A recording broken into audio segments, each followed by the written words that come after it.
Voilà qui en dit long sur la personnalité d'une figure des Gilets jaunes. Christophe Chalençon, leader du mouvement dans le Vaucluse, c'est à lui que le ministre italien Luigi Di Maio avait rendu visite au début du mois. Cela avait entraîné une crise diplomatique majeure entre la France et l'Italie. Eh bien, Christophe Chalençon a été enregistré à son insu par une télévision italienne.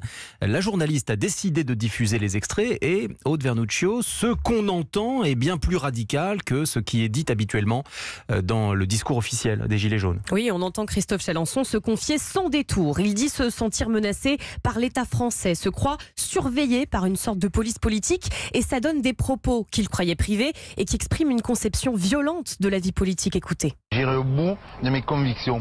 Parce que s'ils me mettent une balle dans la tête, Macron, il est passé à la guillotine. Aujourd'hui, on est arrivé à un tel point de confrontation que s'ils m'abattent, il est mort aussi. Parce que le peuple, il rentre dans l'Élysée, il démonte tout.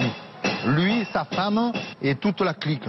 On a des paramilitaires qui sont prêts à intervenir parce qu'ils veulent aussi tomber le pouvoir. Donc aujourd'hui, tout le monde est calme, mais on est à la limite de la guerre civile, je te l'ai dit. Guillotine, rentrée dans l'Élysée, paramilitaire, la journaliste en reste bouche bée. Des termes qui reprennent les théories complotistes, mais que l'on n'avait jamais entendu de manière aussi directe dans le discours des Gilets jaunes.